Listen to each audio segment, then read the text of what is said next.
If a fish sees past this clever decoy, accidentally seeing the ineffable human beings firsthand, the biologist will calmly attempt to signal that he is safe, so that the fish won't swim away in fear. Maybe his own human way of saying, "Be not afraid."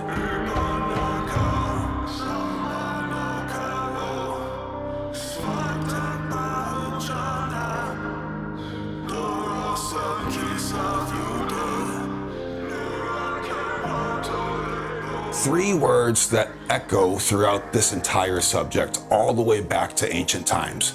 Be not afraid. In lieu its biblical connotation, this simple message makes me think of today's subjects as unified, modern renderings of ancient shamanic and biblical encounters. Ancient run-ins with the divine didn't just affect the bewildered, but changed the course of humanity, building and destroying empires and sprouting entire world religions in its wake. In fact, variations of the phrase "do not be afraid" appear around biblical literature upwards of 365 times. So, every day with a pun intended. In strictly the canonical, it is uttered by angels over 140 times. The reason is clear. When a person is chased down and confronted by a flaming wheelhouse of flying eyeballs, it tends to cause a little stress. This throws us head on into another important question. What's up with all the eyeballs? Between biblically accurate angels and modern abductions by the Greys, and just about every painting by this cat, plausibly depicting our foremost subject, of course, there is a persistence of communication through the eyes. But why eyes? If you ask me, the reason is clear to see, and I mean literally, but in reverse. Let me riff for a second. Humans are naturally symbolic in psyche, so when something is super obvious, we tend to look right past it, assuming some kind of cryptic meaning. Sometimes things work fine at face value and don't need to be decoded as something more. In the case of hyper-intelligent entities having soul-piercing eyes, all the way to being literally a swarm of fiery feathered eyeballs, this is the best way to convey sentience to a person that may or may not be freaking out. Think about it. Eyes are alive and aware above all else.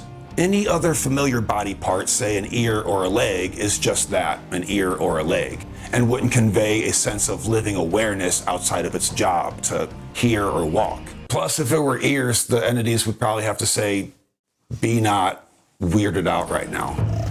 The eye is an archetype of sheer sentient awareness at square one, and the first thing to get out of the way if you are a formless being trying to communicate.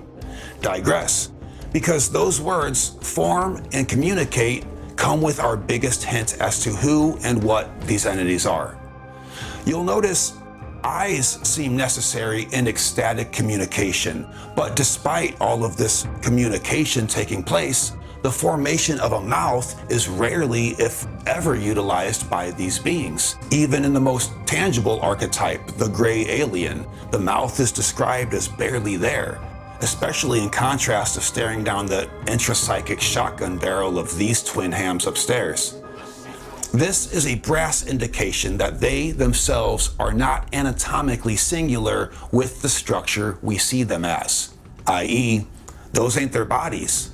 And the idea of a home-based form is probably alien to them. Clearly, both the Greys and DMT entities are fascinated with our reproductive biology.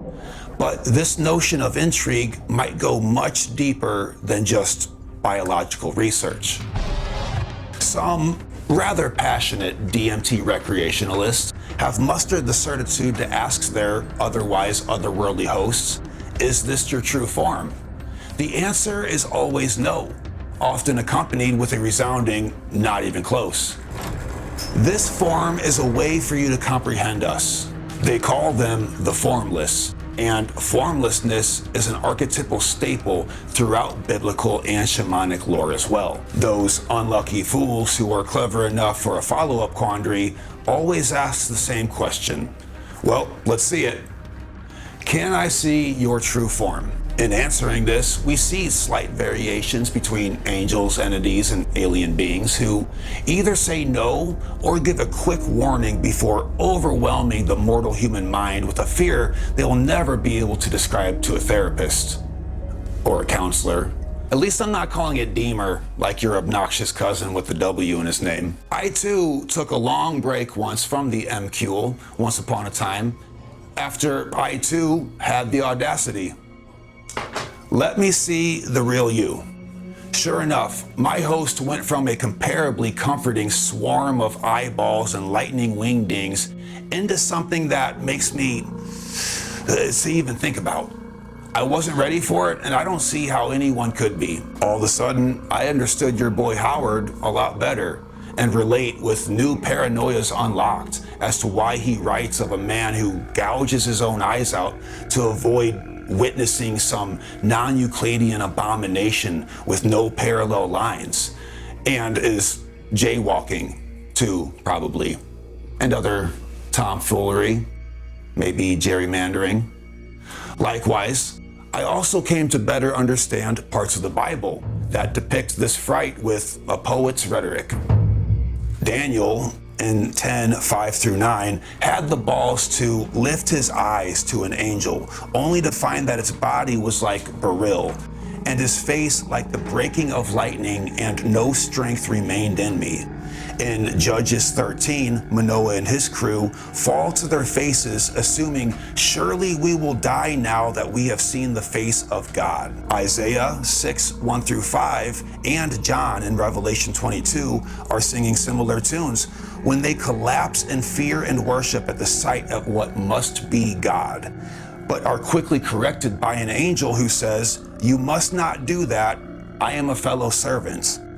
Amazing that all of the above, angels, aliens, and entities, will not hesitate to claim, "Hey man, I just work here." Despite being leagues above human imagination, they have a goal. And I wonder if this is cause for some misconceptions about their identity. Like the cat with a fishing lure stuck in its lip assumes its helper to be an attacker if a job needs done or a lesson learned, more thorough help needed, etc. And their very presence is frightening to the human in the first place. The side effect of that human stress is an assumption toward demonic forces. I left out an important example from our game earlier. I didn't want to dampen the mood. This little pseudo manuscript contains a recording of each of my personal travels, all except for one. In short, a mechanical fly holding a weird box looked at me and smiled with a full set of human teeth and opened the box. Out came everything I feared and things I didn't know I feared. Dread is not even the right word. In his world, my attentive focus was on a manual leash.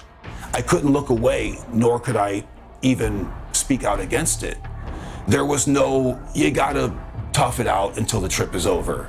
That spiel doesn't work when it has access to the reactivity controls that you thought were yours. All you can do is freak out. Months later, I knew I had to face my fear and go back in. As you can see, the more you fuck around, the more you're gonna find out. To better understand myself. Plus, I couldn't let that be my final experience with it, because then the demon wins, right? Nah, not today, son. I figured this brush with a demon means to aim more carefully. So my next run cleared some things up and left others a mystery, of course. My host this time toured me over a circuit board landscape packed with various boxes. Each box was one of my experiences. The trip was pleasant and informative. As my host was urgent yet calmly dishing out various musings, he paused because he saw me notice it. One of the boxes was black, like a rotten tooth in an otherwise healthy line of molars. It was an export of my experience with the fly. The worst experience of my life right there fleshed out on repeat to be seen from our safe and distant perspective. Without hesitation, I said, "I'll visit anywhere, but I don't want to come near that box." Then he said one line that echoes throughout my entire life, probably forever.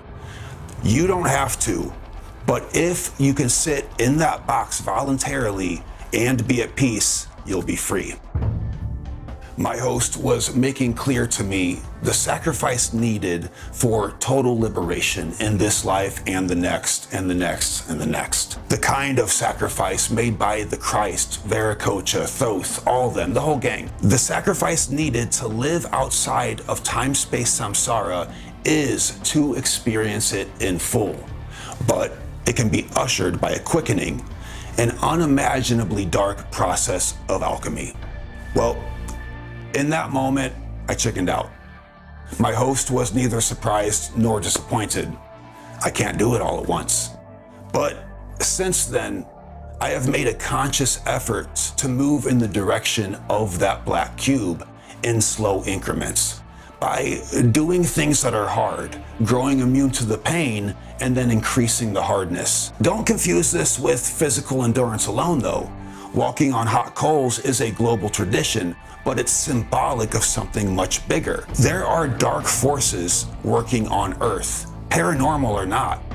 The pain we absorb takes some of that weight off of the rest of the world. Sounds mystical, but is actually grounded in logical cause and effect.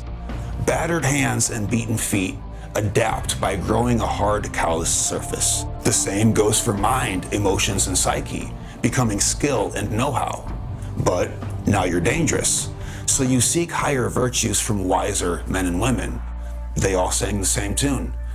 Keep the sword sheathed and the mind shepherded. This is the whip and staff of the Pharaoh, who was king of himself first before he was qualified to king nations.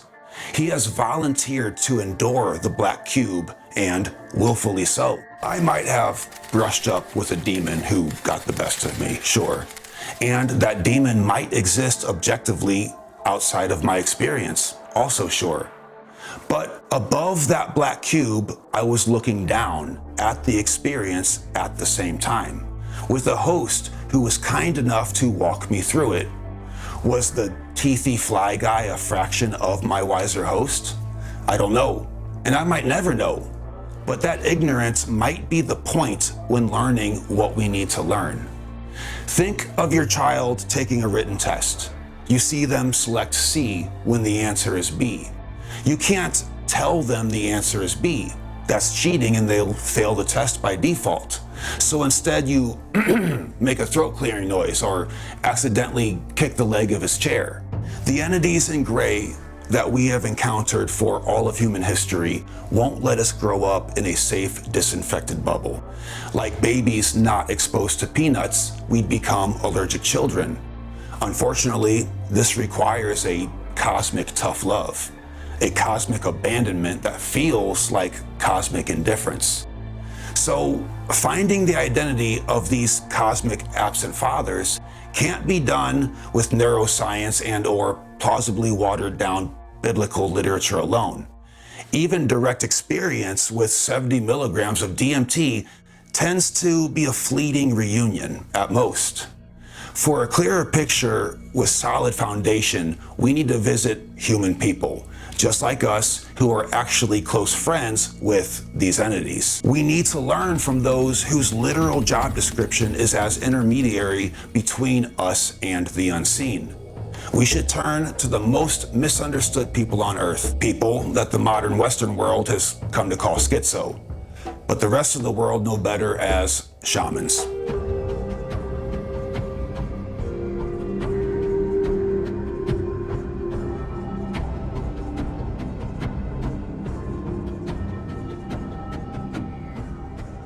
Before and throughout history, shamanism has been a job.